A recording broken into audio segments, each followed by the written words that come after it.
Welcome to Rising Stars, where Miriam Knight, publisher of New Consciousness Review, interviews exciting new voices in the world of progressive and transformational books, films, and ideas, who offer intriguing perspectives on life, the universe, and everything in between.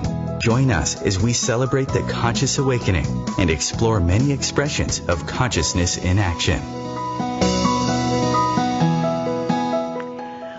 Welcome, everyone. I'm Miriam Knight, and my guest today is Robert Meyer.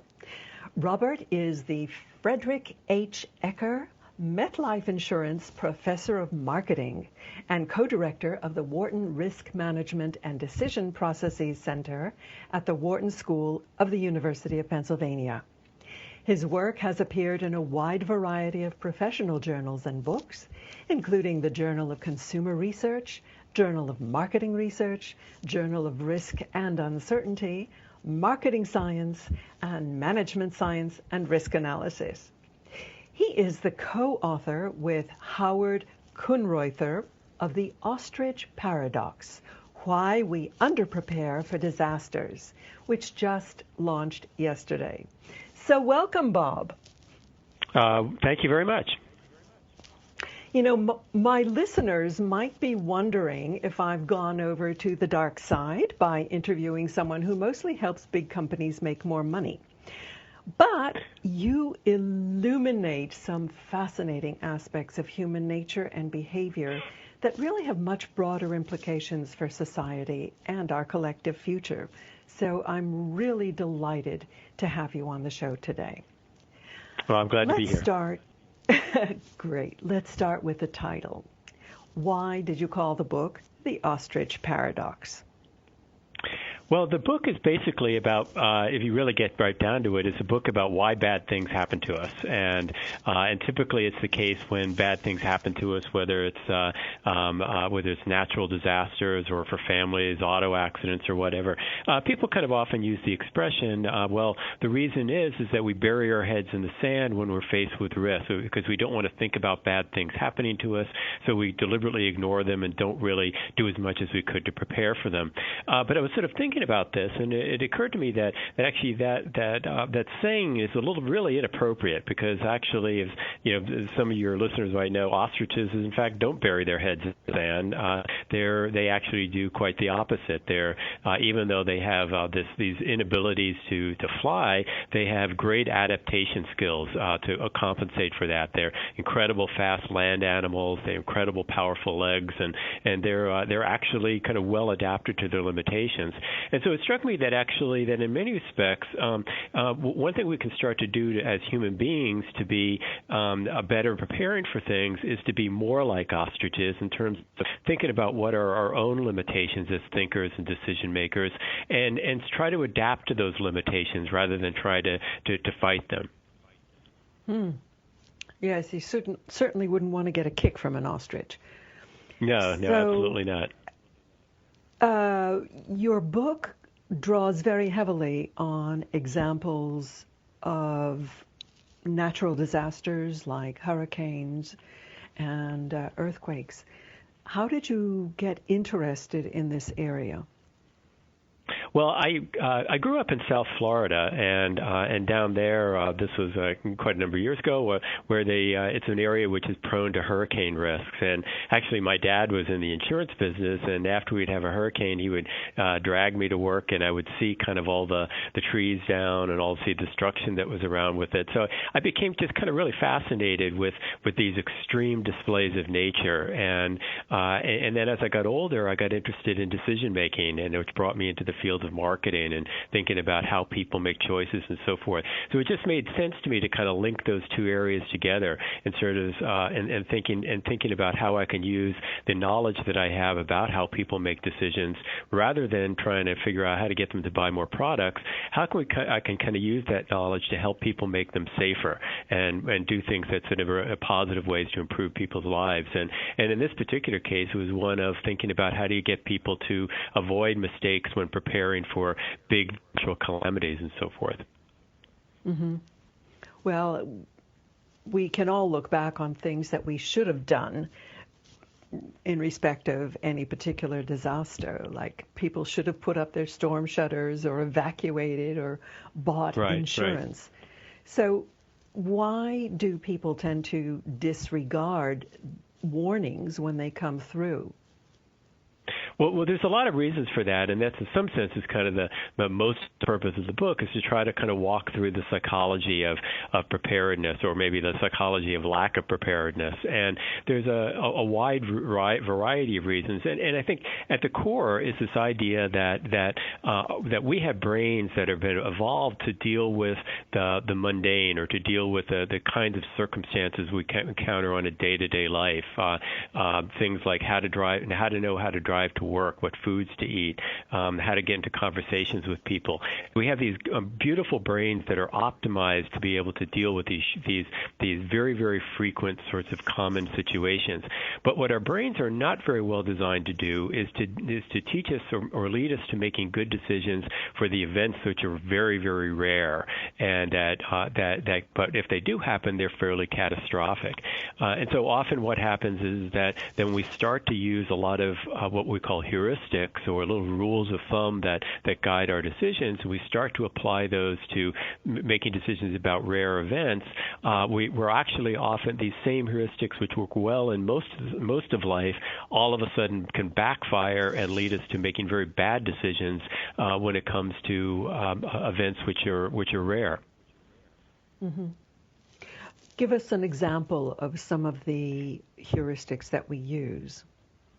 Yeah, sure. So in the book, what we do is we suggest that there are 6 major heuristics, and now maybe I'll talk a little bit about one, and then you can kind of say that's enough, or you want to hear some more examples of them.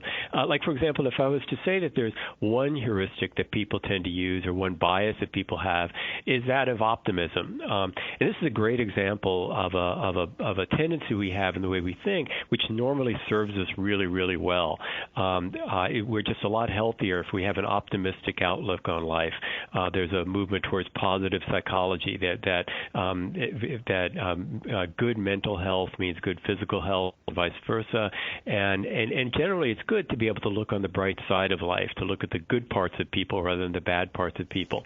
But then think about what happens if you go ahead and you take that thing, which is normally very positive, and now you start applying it to something like a hurricane is coming in. Well, there you don't really want to think about the ways in which the hurricane might not come, okay? Because in some sense, that's a situation where you have to take your brain and flip it and say, all of a sudden, here's a good heuristic, and I want to turn this thing off.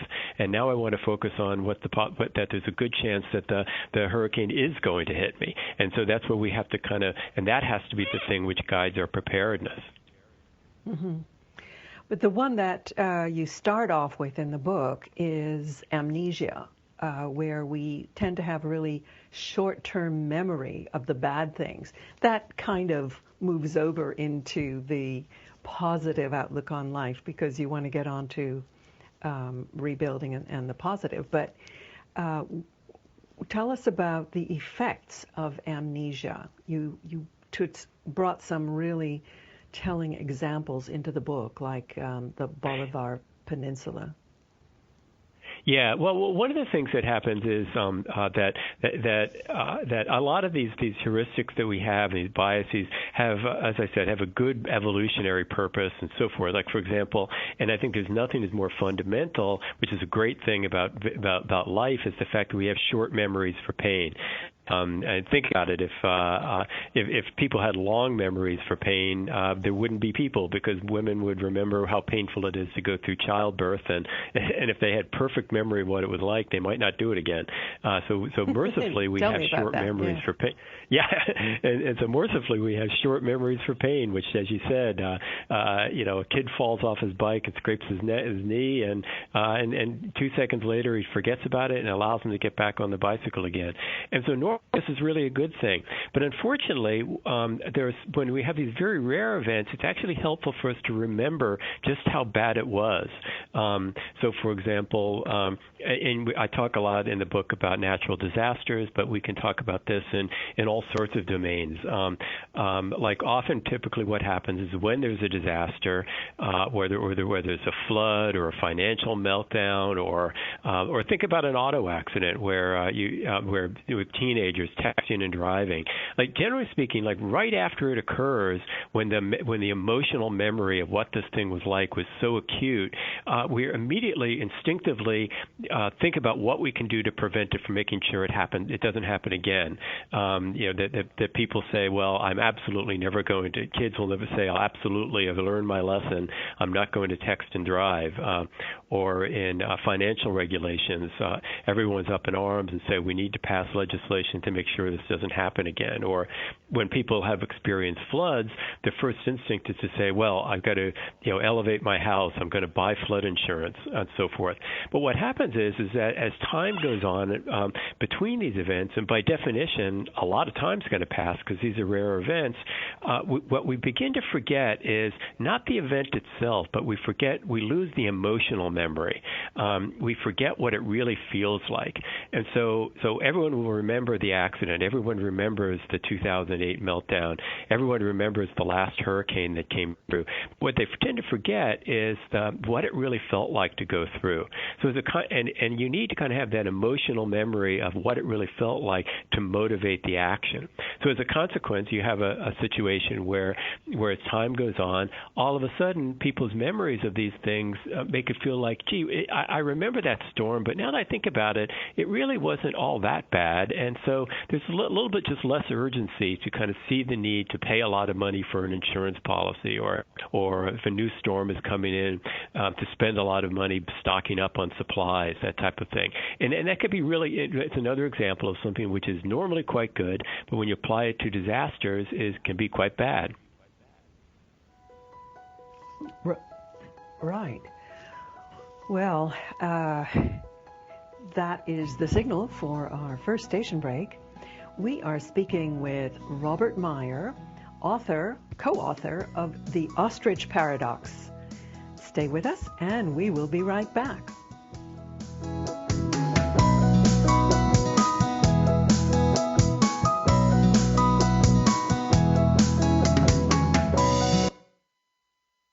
Your conscious lifestyle on steroids. OMTImes Radio. IOM FM. Humanity Healing International is a small nonprofit with a big dream. Since 2007, HHI has been working tirelessly to bring help to communities with little or no hope. Our projects are not broad mandates, nor are they overnight solutions, but they bring the reassurance that no one is alone and that someone cares. To learn more, please visit humanityhealing.org. Humanity Healing is where your heart is. Hi everyone, this is Shay Parker, the host of Best of the Best, which airs live right here on IOM Radio every Tuesday night at 8 p.m. Eastern and 5 p.m. Pacific. I'm super excited to bring you expert guest hosts, spiritual discussions, free psychic readings, and so much more. I can promise that you will not want to miss this one-of-a-kind, fun, yet touching, down-to-earth show. Join us every Tuesday night at 8 p.m. Eastern, 9 p.m. Pacific on OTR-FM. This is Shay Parker, and I can't wait to see you there. I'm Fidel Nsombo. I was born in a city called Bukavu in the Congo. We were a loving family, and then, boom, everything that I had disappeared in a single day. People think that when you are a refugee and they resettle you to America, and all your problems are done. They don't understand that that's the beginning of everything. I was not born a refugee. I was made one. It's time we welcome refugee families with open arms. Learn more at embracerefugees.org, brought to you by the Ad Council.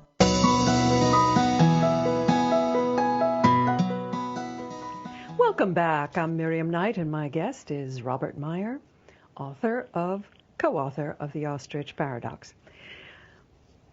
In the book, Bob, you mention really 6 cognitive biases. We've discussed 2. I'm wondering if some are more common than others in terms of their ability to influence our decisions. Well, I like to think kind of all of them are things that are characteristics. Somehow some of them rear their heads, their ugly heads, a little more often than others.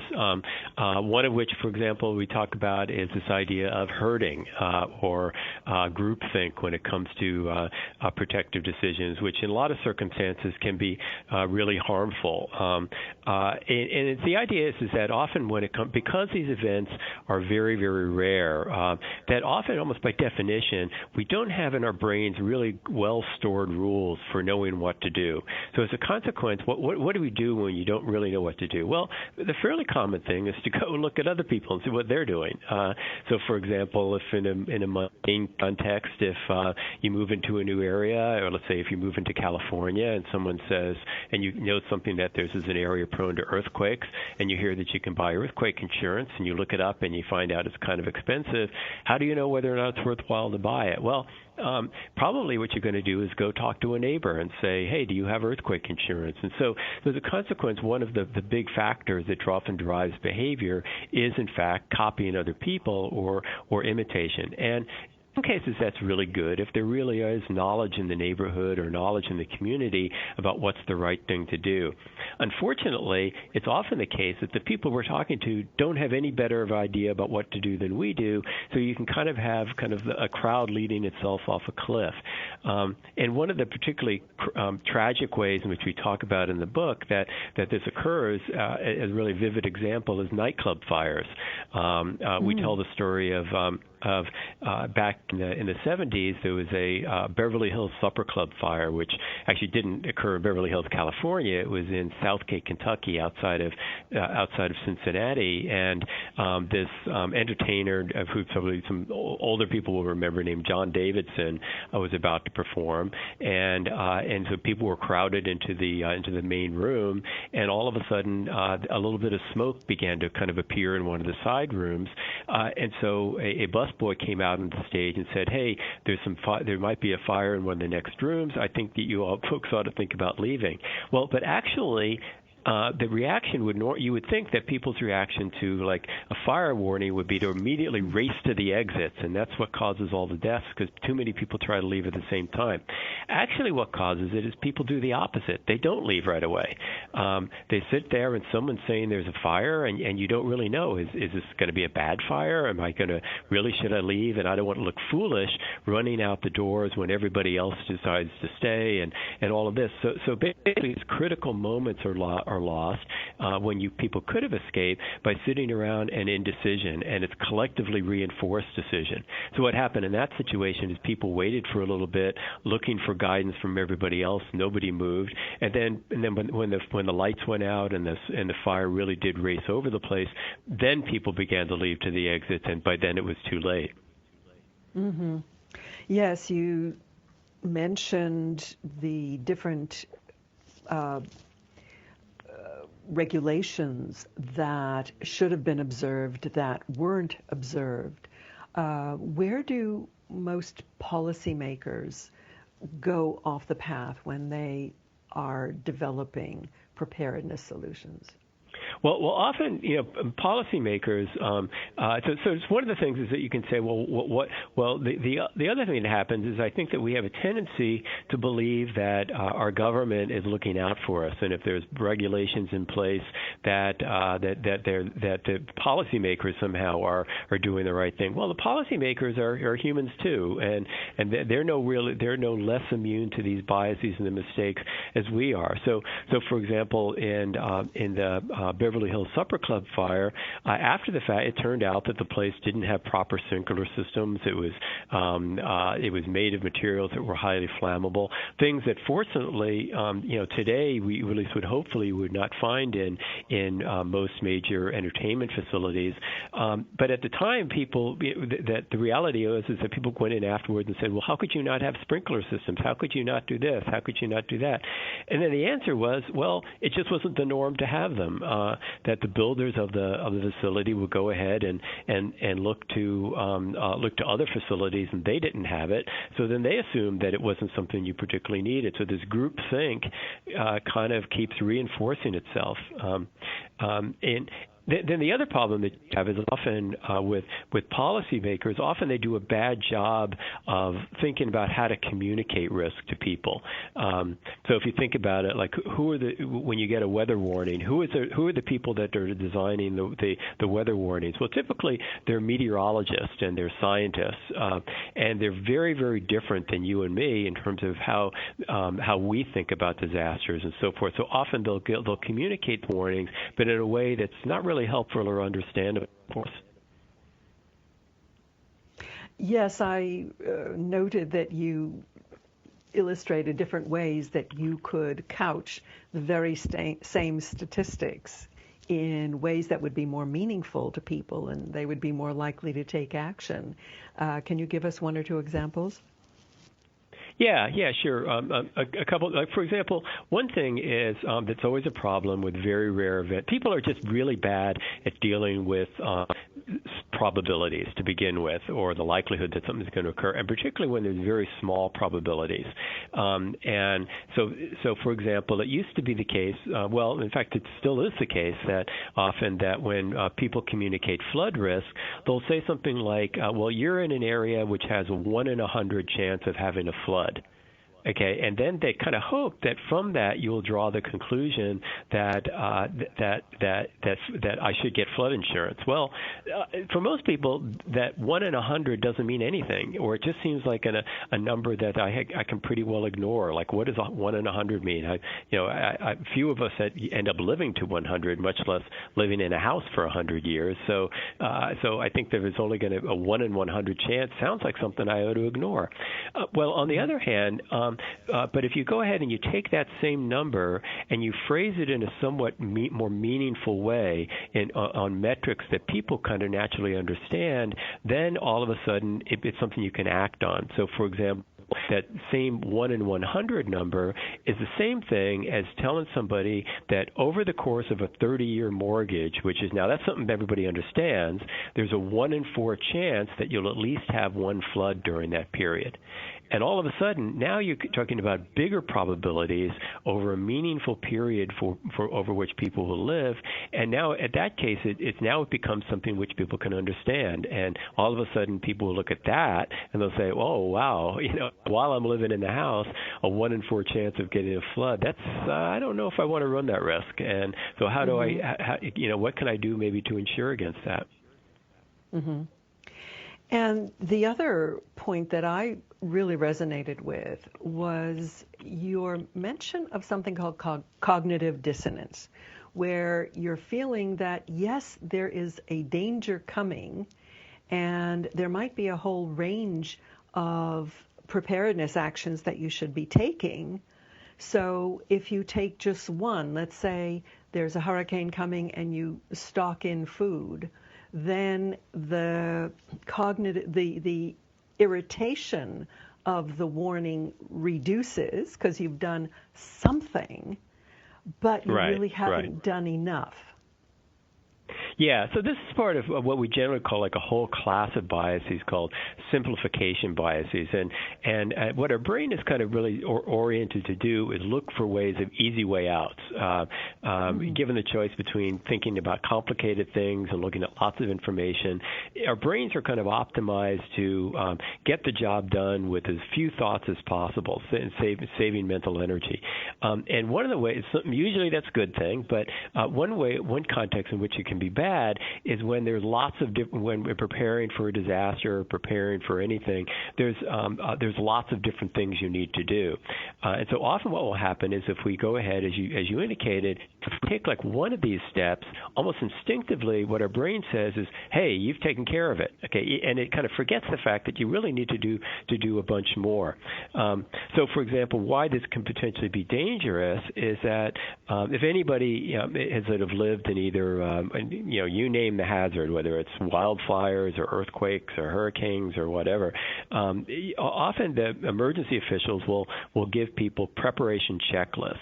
And so for example, in an earthquake area, they'll say, is your home earthquake ready? And there'll be like 2 pages of things that you need to do to bolt your bookshelves to the wall. You need to do this, you need to do that, you need to anchor this, you need to do that.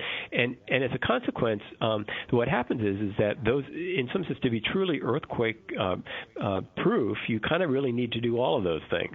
But what people will have a tendency to do is they'll go through that long list and they'll find one of them. They'll say, okay, well, I'm going to bolt my shelves to my wall. They do that, and then basically your mind has a tendency to say, okay, job done. Okay, and that's it. And then you don't do any of the other things.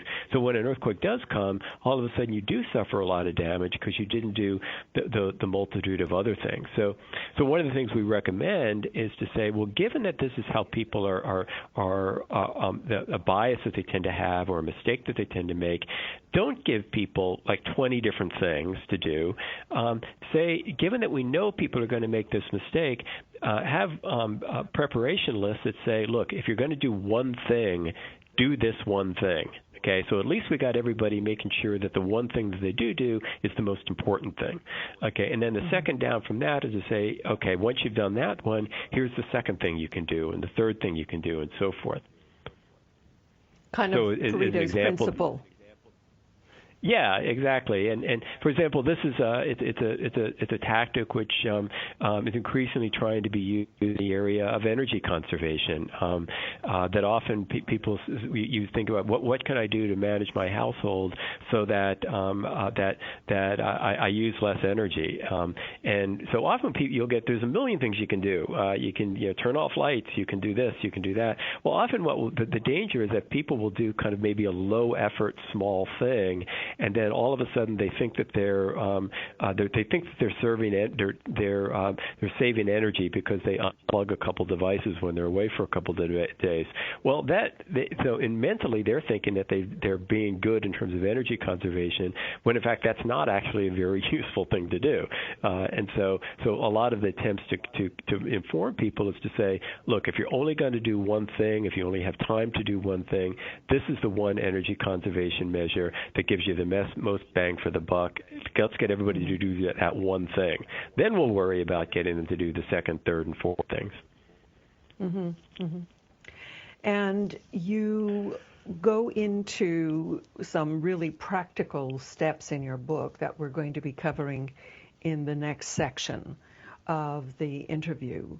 And you have a very useful behavioral risk audit matrix, which is kind of a series of guided questions for anyone responsible for a planning team or an organization. Is this something that can be used by an individual, or we'll have to take that? Okay, sounds like we're on a break, so we'll continue. We are on a break. We will continue after the break with Robert Meyer, Bob Meyer, the co-author of The Ostrich Paradox. We'll be right back.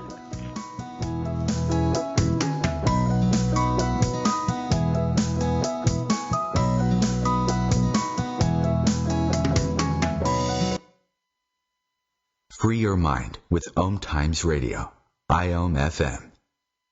Ascending Hearts is no ordinary dating site, but a spiritual dating site with a purpose, to link you with your soulmate. We engineer the serendipity so you can trust that you will attune with someone that has the same matching vibration as you. Ascending Hearts, the conscious dating site for the spiritually aware. Try Ascending Hearts for free, ascendinghearts.com. Grab a cup of tea or a glass of wine and tune in for Inspired Conversations with publisher Linda Joy on Tuesdays at 2 p.m. Eastern. Linda creates sacred space for leading female luminaries, empowering authors, heart-centered female entrepreneurs, coaches, and healers. A soulful venue where guests openly share the fears and obstacles they've overcome, wisdom and lessons learned, and the personal journey that led them to the transformational work they do in the world. Inspired Conversations to empower you on your path to authentic, soulful living.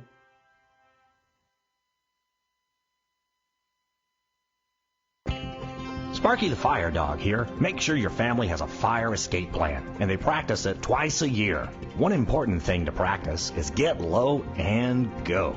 If you see or smell smoke, it's important to get low and go. Protect your family from fire. For more information, visit sparky.org.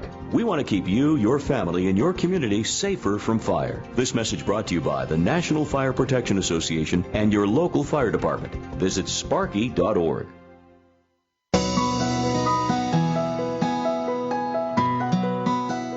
Welcome back.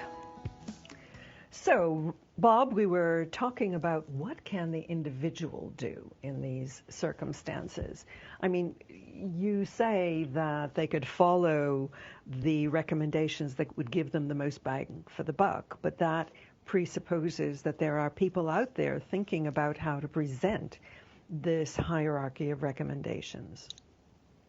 Right, right. Well, the main kind of lesson that we have in the book, maybe try to get across, is that it starts that traditionally the way I think a lot of emergency management has gone is to sort of say, okay, this is where we want people to be. We want people to evacuate. We want people to have emergency preparedness plans for their homes. We want people to have well-stocked first aid kits. We want people to be careful drivers and all these sorts of things. And basically say that the way in which we tend to do it is to say, do it, okay? Be a safe driver, stock up, and so forth. And the reality is people don't do those things.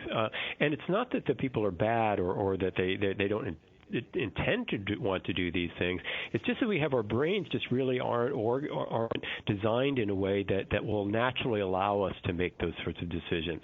So our feeling is that the best way of going about it is actually to kind of do things in reverse and start off by thinking through what is it about our brains that make these sorts of decisions difficult, and given that we're not going to be able to change our brains, what are things we can do to kind of redesign the environment or give ourselves little short-term incentives that can kind of target different biases and allow us to overcome.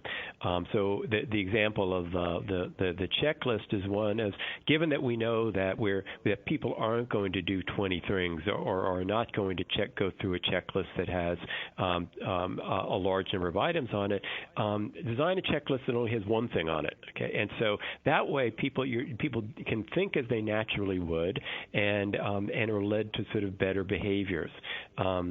Another bias that we talk about in the book is what we call inertia, okay, or preferences for defaults. Okay, and what that is that often if we're kind of confused as to what action to take, which almost by definition will be the case when we're thinking about emergency preparedness or any ways of being safe, what we have a tendency to do is kind of look for what's the most natural or easiest choice to make. And usually if we're confused, that often means not doing anything. So, for example, typically what happens, this is both for individuals, this happens for individuals, it happens for communities at all scales. We have a tendency to procrastinate. So, for example, a great example we talk about in the book is what happened in New Orleans just prior to Hurricane Katrina. The year before, there was another hurricane called Ivan that was almost as strong as what Katrina was, and it was making a beeline for New Orleans, and they ordered an evacuation. And when they did this evacuation, they immediately discovered that the city wasn't quite ready for it. And in fact, actually, they said, well, maybe we can take all the people who couldn't evacuate, put them into the Superdome. And then the officials from the Superdome said, hey, don't send them to us because we can't house this many thousands of people for a long period of time. You got to figure out something else to do. Well, it turned out, luckily, that the Hurricane Ivan swerved away and didn't actually hit New Orleans, and so everyone breathed a sigh of relief. And so at that point, you would think what the city would do is to say, okay, now that we had this close call, why don't we go ahead and kind of fix the evacuation problem? The problem is that there's so many different ways to fix it, and it's such a difficult problem to solve. When after you'd have discussion after discussion after discussion, the tendency is to say, well, I don't know, why don't we not do anything until we can figure it out, and we'll just kind of kick this problem down the road a little bit. And then, of course, what happened was the very next year, Hurricane Katrina hit, and then they kind of suffered from it. And there's this tendency, if we don't know what to do, and given that preparation decisions are hard, we tend not to do anything. So one of the ideas is to say, well, how do you solve that problem? Well, you're not going to get people to all of a sudden start being a different kind of a thinker. You're not going to remove that bias. That's just part of human nature to do that. But what we can do is imagine if we could design choice environments where the default option or the inertial action is the safe option. So, for example, let's say in an area where you're in an area that's prone to flooding, and you're trying to decide whether or not to have flood insurance, or you're in an earthquake, you're out in the West Coast, and whether in California, Oregon, or Washington, and you're prone to earthquakes, and you're not sure whether or not to have earthquake insurance. Chances are, if you're unsure, you're not going to do it, okay? Because it's too hard a problem to flip, to solve. But what happens if we kind of do it the opposite, where everybody who has a home automatically, or maybe as part of their local taxes, automatically gets earthquake insurance, and it's sort of automatically paid for from your taxes, but you have the option to decline it. You have the option to say, no, I don't want earthquake insurance. I would rather have the money. Well, in that case, you kind of flip things around. You haven't really altered people's choices. People still have the choice of whether or not they want to have it or not, but now the default choice is to have safety, not have safety. So with that, we're not changing anything at all, but all we're doing is we're making it such that people are more naturally led to safer choices rather than unsafe choices. You made a lot of recommendations along those lines that involve really political and managerial decisions. Now, given particularly our current political climate against further regulation, against the impinging upon our civil liberties by government of any kind, I'm really concerned that a lot of the regulations that have been put in place to protect the environment and so on will be removed because there is a cost attached to them. And we know that politicians are notoriously averse to increasing taxes. How do you get around that? How do you reframe that conversation? Well, that's a real challenge, and I do think that, as you indicated, we're kind of entering into kind of the zone of the unknown here with the new administration, and who knows where we're going to be in next month, much less in a few years, and I do think that to some degree that one of the problems that we have is a lot of times regulations are put in place, kind of recognizing that people, if left to their own instincts, will not necessarily make the best decisions. So, for example, so in our book, we kind of try to navigate a fine line between trying to give people as many opportunities and assuming that people should be free to make the whatever choices they want to make with respect to their own safety, but also at the same time, sometimes people just are limited and they just are unable to make really good decisions about things which lie in the distant future.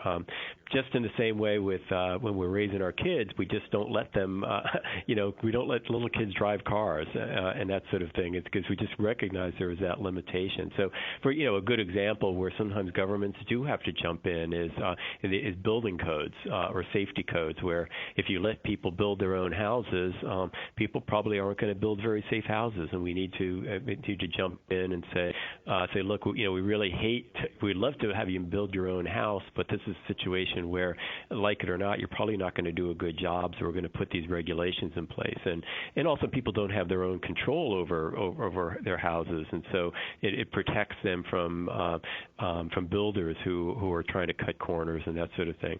So one of the concerns that we certainly have is that with the worry would be a lot of regulations which might be existing with respect to environmental protection and personal safety might be relaxed, and then all of a sudden we have to kind of go to sort of a plan B in terms of how do we get people to think of around the edges ways of around the corners or backdoor ways of trying to get people to be safe outside of the domain of regulation. I can, if you want, I can give you, some of my own thoughts or some suggestions along those lines. Yes, indeed. Please. Well, for example, one of the biases we talk about in the book is the idea of myopia, and what myopia is this tendency. We have this tendency to focus on the near and the here and now rather than the distant future. And I think that one of the big criticisms that currently exists with respect to the current administration is that its approach to environmental policy is very short-sighted. That there's very much a focus on what do we do to save money now? What are the things that we can do with the money that we have now? And not really thinking through, what consequences is that going to have, that policy going to have into the into the distant future. But it's also a thing that individuals have as a bias, that we tend not to be able to think through what the long-term consequences of things are. So for example, one of the issues that comes up in areas that are prone to flooding is that one way you can get around the flooding problem is just build your house higher. Okay, put it on stilts. So if floods do come, then you don't have to worry about it. The problem with that is that, or the same thing you can say in earthquake zones, like what are the things you could do to build a safer home? Well, you can build the home stronger. The problem with that is that that's very, very expensive to do, and people are kind of faced with the situation of do I want to spend $10,000-$20,000 today to help make my home safer against a risk that might exist only 10 to 20 years in the future, and in the battle between the immediate versus the distance, the future, the immediate always wins out. So I'm looking at that $10,000 to $20,000 check, and that's a huge chunk of money, and it just really, and that's very, very concrete. It's very visible. It's very emotionally very salient. And then I'm comparing that to some disaster that might happen 10 to 20 years in the future, and and that future thing, as severe as it may be, just doesn't seem very real. It just it's very difficult for me to imagine what it would feel like 20 years into the future if my house got destroyed. It just doesn't have the same ring. So as a consequence, there's this tendency to say, well, I don't know, it's just too much in the short run. Why don't we kind of defer it? So one of the things we talk about is to say, well, that this is a case where insurance companies or the federal government, when we can finish this when we get back after break. You left us hanging, my goodness. Yes, please, we'll go into it right after the break. We're speaking with Bob Meyer about the ostrich paradox. Let's get our heads out of the sand. We'll be right back.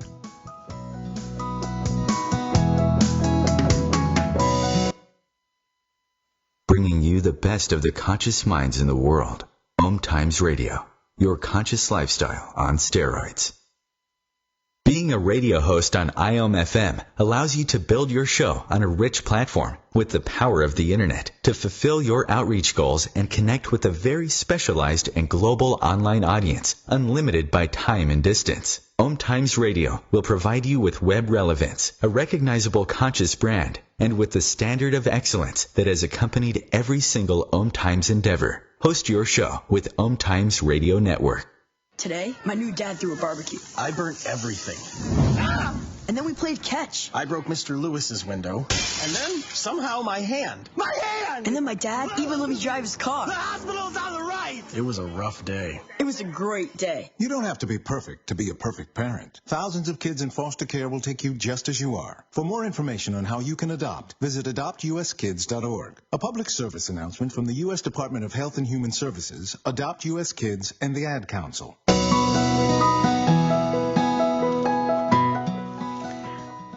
And we're back. So you left us hanging with one of the things the government can do is? Oh, okay, sure.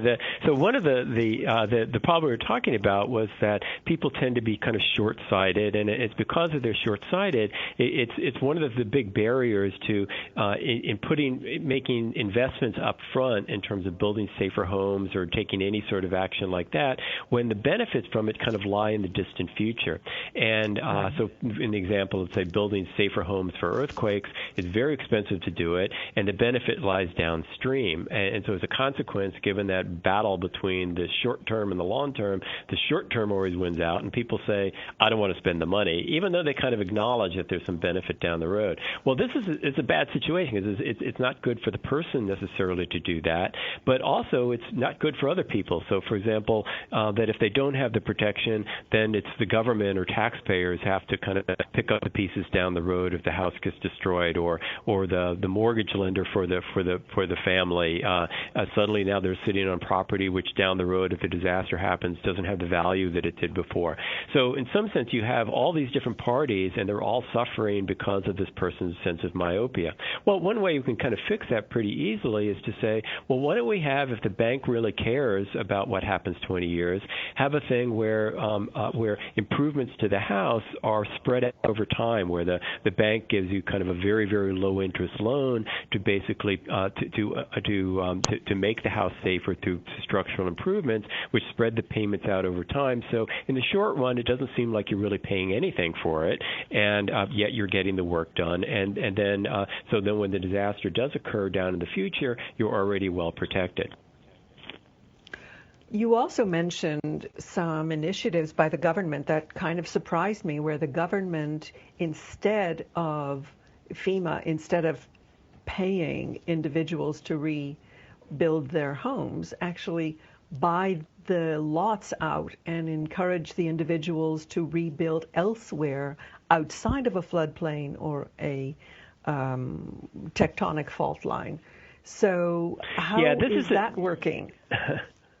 That's a good thing. I think this is one of these things, depending upon which school of thought you're in. It's sort of. I think some people would wish that there was a lot more of that going on, because this gets back to the idea that sometimes people just don't necessarily make the best decisions. For example, in one of the problems with coastal development is all throughout both the Gulf Coast and on the East Coast, people build on barrier islands, and these barrier islands where nature never made them to be in one place.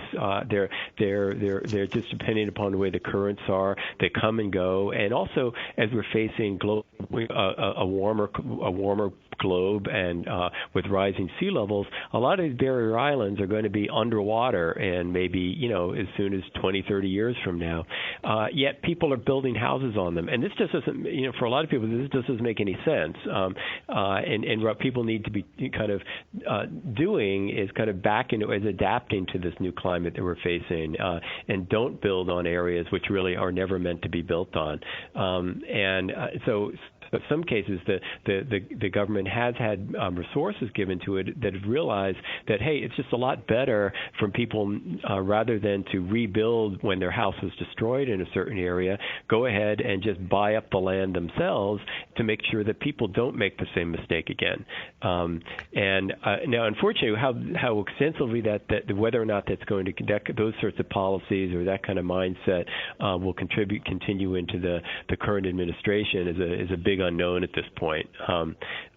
Personally, I think that those are good decisions to make, to just make sure that there are areas and have them revert to parkland and so forth, rather than have people build houses there that are going to get destroyed. It's much better to reclaim the land, but it's a very expensive thing to do, and if there isn't the collective will by the United States to do that, then it's not going to happen.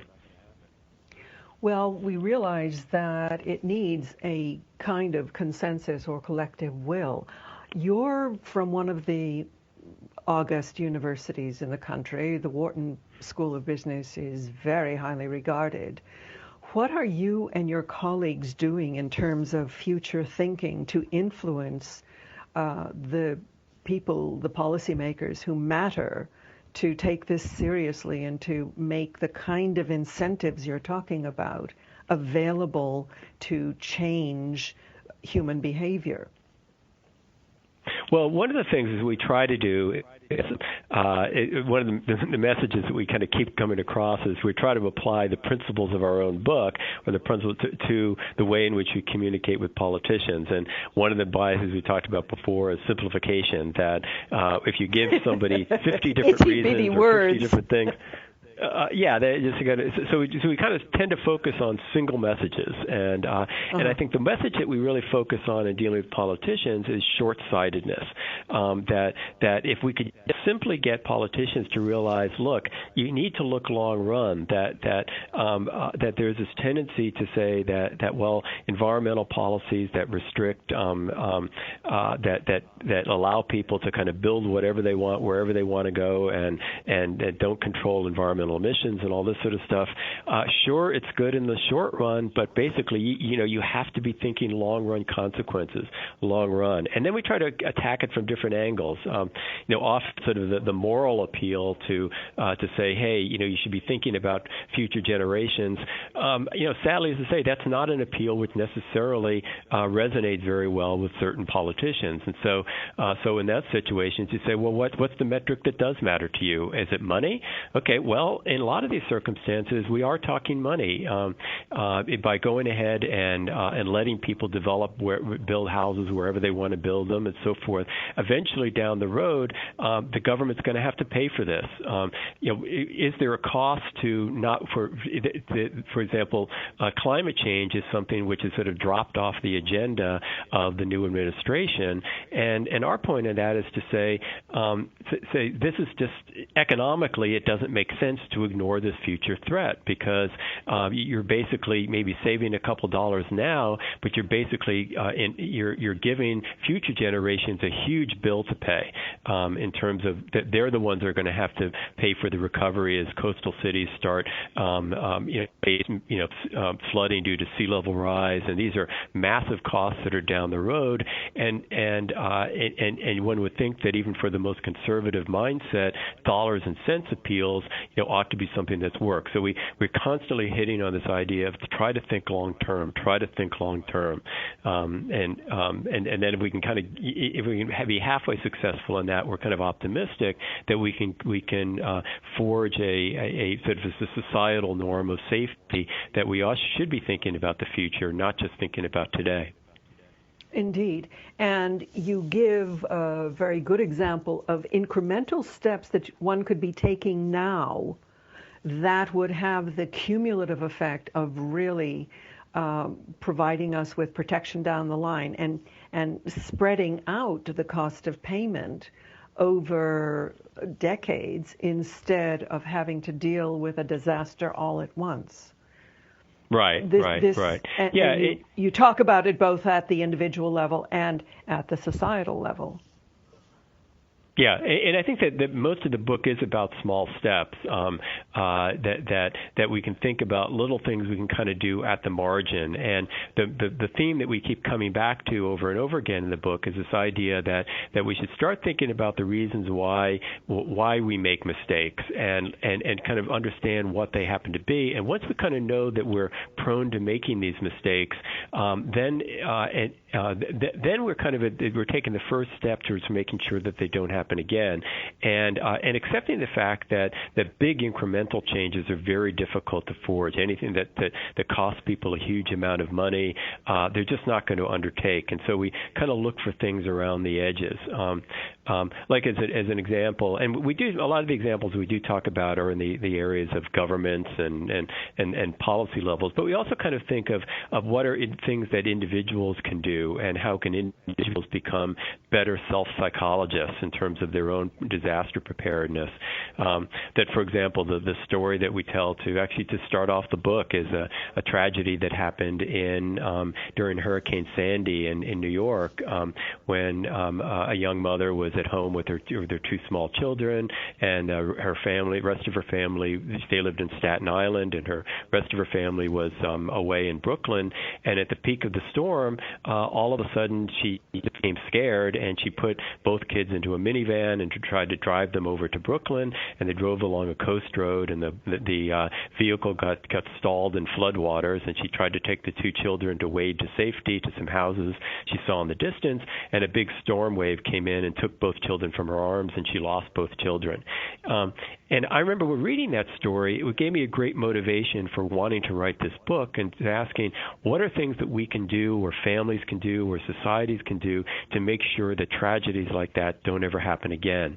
And in this particular case, for example, what happened was it was not due to the fact that there weren't warnings issued and people were being told that you don't go out in the middle of a storm, but nevertheless, what was happening was she was behaving very human, and it's a human instinct to when you're frightened to flee, and so I think that this is the type of thing. If the more that families knew that when danger occurs, that you are going to be prone to these instincts, and you can kind of anticipate them, think through what are things that you can do or rules that you can be put in place that will make sure that you kind of override that instinct. And in this case, for example, that maybe it might have been helpful if the government had been much more forceful in telling people, at the height of the storm, do not leave, absolutely do not leave, and have it at a level where she would understand that she's much safer staying at home,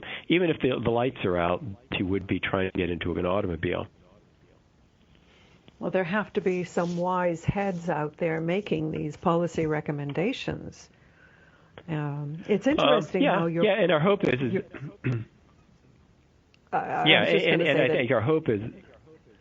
I think that's in some sense the reason why we wrote the book, is to say, look, that in order for this to happen, where is that wisdom going to come from? And I do think that policymakers, the more they become aware of the mental frailties of the people who they're trying to make policies for, that they in turn will make better policies, and also that they become aware of their own limitations that they have in terms of formulating policies and thinking about people out there as being different than what they actually are, and more and so forth. Well, you're a good economist and probably a better psychologist, so thank you very much for your wonderful book, The Ostrich Paradox. Thank you for being with us today, Robert. Sure thing. Thank you very much. Okay, bye-bye. Bye. We've been speaking with Robert Meyer, co-author with Howard Kunreuther of The Ostrich Paradox. I'm Miriam Knight. Thank you for listening. Do join us next week and have a wonderful week. Goodbye.